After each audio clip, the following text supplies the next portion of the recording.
Hi, I'm Colonel Nicole Mann. I'm Dr. Kjell Lindgren. We're here today to show you a tour of our home in space, the International Space Station.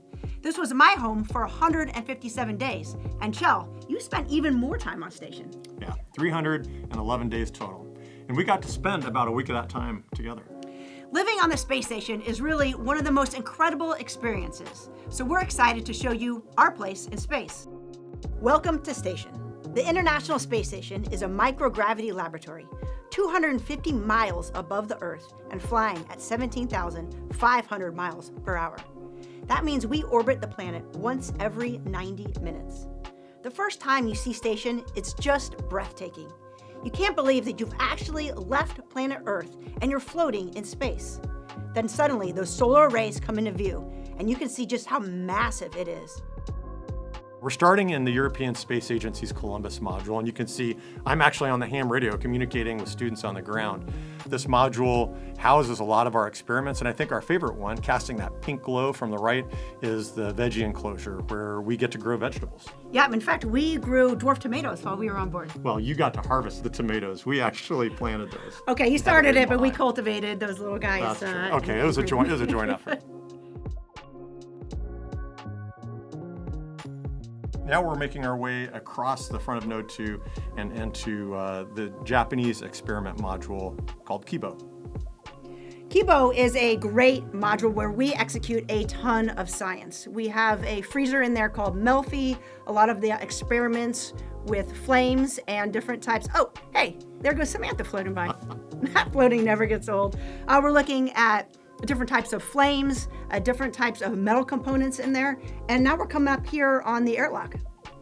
Yeah, and so we're not only doing science inside the space station, but also outside, and that airlock gives us the opportunity to actually put equipment and experiments on the outside of the space station as well. And so we just hooked a U-turn here. Now we're floating starboard to the right side of the space station, and we're going to, as we go into Node 2 here, on the left is actually, Nicole, where your Crew 5 Dragon. Yeah, we were docked at Node 2 forward. That's right. And our Crew 4 spacecraft is Freedom is actually overhead. But we're going to take a hard right here and now look aft towards the back of the space station. We're currently in Node 2, and you can see, I think that's Frank there on the cycle. But before we go into the lab, we're going to pitch down and look inside one of our crew quarters. And one of my crewmates, Jessica Watkins, is pretending to sleep in there. So our crew quarters in Node 2, we have overhead deck, port and starboard, and so the astronauts will sleep in those compartments. They're about the size of a telephone booth, but pretty comfortable. Yep. Now we're floating into the U.S. lab. This is the primary segment for the U.S. experiment. There is Frank waving. He's on our cycle called Cevis, and we spend about 2 hours a day working out on the bike, on the treadmill, and also on our exercise resistance device. That's right. And the lab is kind of the heart and brains of the U.S. segment of the space station. A lot of our avionics, a lot of our experiments are housed in there. Now we're passing aft lab into Node 1. And so this is the oldest U.S. node on the International Space Station. It houses our galley, and you can see our dinner table there. And we're taking it right into Node 3 here. All right, and there you can see Bob Hines running on the treadmill. He's literally running on kind of the side of the wall. And there I am kind of behind him getting out of the way. It looks like it's crowded here, but really because you have 3 dimensions to use, you can just kind of float around each other, but you still need to get out of the way. Yeah, and I did a poor job of flying there. I got bumped. I think you bumped him a little bit. Yeah. Here's Koichi. He's on the ARED, the Advanced Resistive Exercise Device. This gives us up to 600 pounds of resistance to maintain bone health, muscle strength, and really keeps us fit for a return to the Earth. All right, here's one of our favorite modules, and you can see Samantha here in the cupola.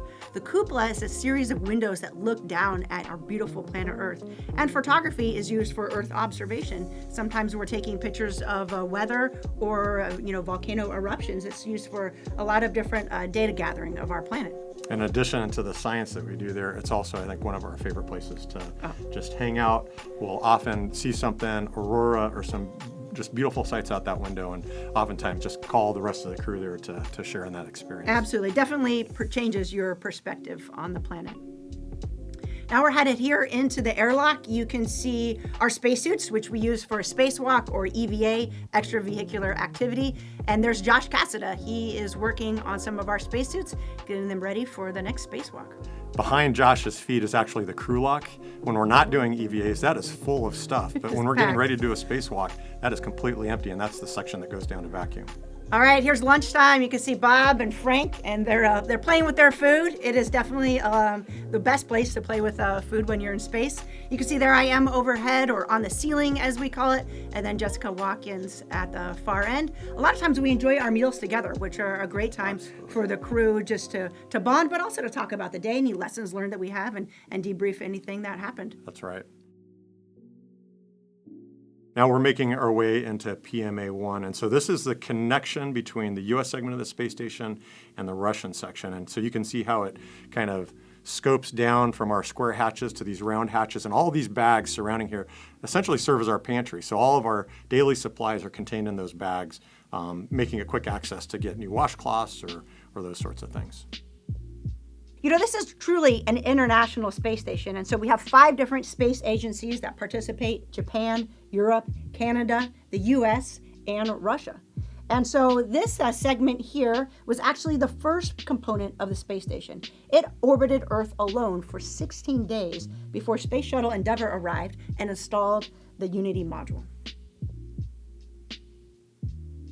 It's mainly used for storage now, and you can see that half of the passageway, that whole deck half of the passageway, is just chock full of stuff. And if we were on the Earth, this would be almost impossible to navigate. Of course, in space, we're able to float and just float over the top of all of these pieces of equipment. Much of this is parts of our waste system, essentially our toilet. And you can see those panels on either side of the view there. There's also panels overhead and down below. So sometimes if you need to get to one of those panels that's underneath, yes, you have to move all that cargo out of the way and not let it float away and lose anything. That's a lot of work. Now we're continuing our way aft, and in the very far in the background, you can see into the service module. We're going to make our way in there. We're going to pass through this node, and we'll look in those nodes here in a little bit. You can see Anya Kinkina there in the background. She was a crew member with me on Crew 5, and she was actually the first cosmonaut to launch on a Dragon spacecraft, and she's running on their treadmill. And we're making our way into the service module. So this is really the heart and brains of the Russian segment of the space station.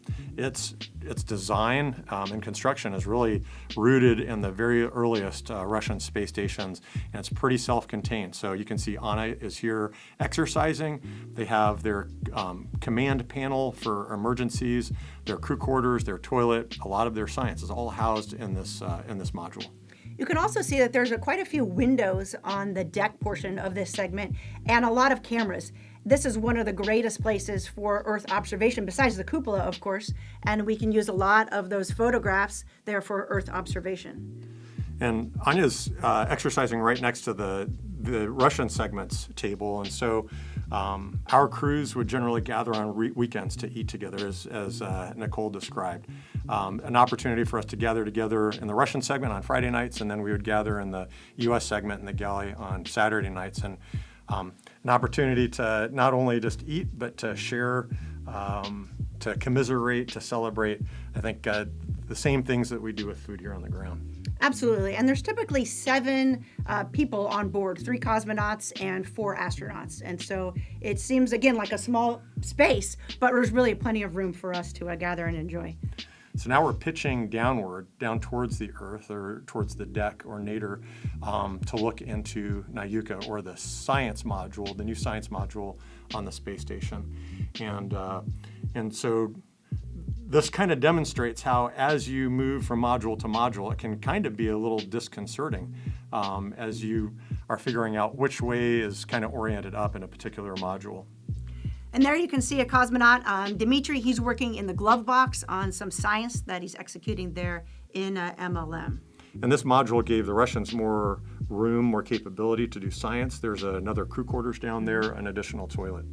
Now we're turning back around to work and to look into one of the docking compartments. And there's Sergey. He's working on the spacesuits on the Russian segment for their EVA. So you can see it's similar to our airlock where there's the spacesuits. He's cleaning out the spacesuit, preparing for their next spacewalk. And again, as we pitched up, now we're looking upward or it's hard to in the keep track. overhead. It Yeah, really is. It is. And it's like that when you're floating around too. You'll come out of a module and you have to take a moment to figure out, okay, which direction do I need to go in? And so here we're pulling back, and now we're going to be facing forward again, and making our way back through the FGB, through that functional cargo block, and all of this area of stowage. Yeah, you're right. Sometimes you enter a module and it just doesn't look quite right until you orient yourself in the direction you're used to. Like now we are, boom. Yep. And your brain just kind of cages. And so we're floating back through the FGB, which would be kind of in a normal upright approach. But really when you're up there, it doesn't matter. There's no upside down or top or bottom or anything. That's right. You can kind of make any direction you're up, although I think we take orientation cues from how the models were situated on the ground when we were training. A lot of the labels and interfaces have orientation. And then I think one other powerful orienting factor is the light. You kind of look for the lights to be on the ceiling, on the overhead. Yeah, it's funny how our brains just kind of lock onto that That's a little right. bit. So now we're coming back through PMA 1. And you can see all of our storage bags that are going to be kind of surrounding us. And really, we call this our pantry. So it's got all of your supplies. So if you run out of toilet paper or tissues or garbage bags or anything like that, they're located kind of in this module here, this segment. And now we're floating back through Node 1. And so you can see our dinner table here in Node 1, our galley. And if you look, you can just see the odd orientation of some of the utensils, and you can see our hot sauce and spoons are just basically either Velcroed or taped, touching some tape, or there's also some food bags there that folks are kind of in between meals or snacks. And you do have to be careful. If you bump one of those, it will float away, and sometimes it takes you a while to find it. But it's amazing. You just need a little bit of tape that you can stick your spoon to. Oh, there I am in the airlock. I'm showing off, what it's like to float around and work there on the ceiling.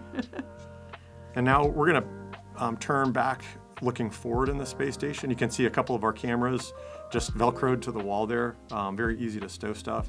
And as we make our way back through the lab, you can see Jessica is on our simulator, our robotic arm simulator. And so we do robotic arm operations either during spacewalks or during cargo vehicle captures.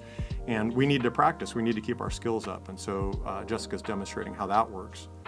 You can see Bob here, he's grabbing a camera and he's gonna look down through another window that we have, which is called WRF. That's used for a lot of scientific research and investigation of our planet. And it's really amazing when you look down through this window, because we're traveling so fast, 17,500 miles an hour, to really get a zoomed in photograph of the Earth, you actually have to move and track the planet. Otherwise, it's gonna be blurry. That's right. And you can see how we have to hold ourselves down. So Bob has tucked his legs underneath bungees there, and so we have to be very intentional about the stuff that we're handling. Either we have to stick it to the wall on Velcro, tuck things under bungees, or else it's going to float away. And as we go through here, I think you probably noticed just how maybe messy the space station looks.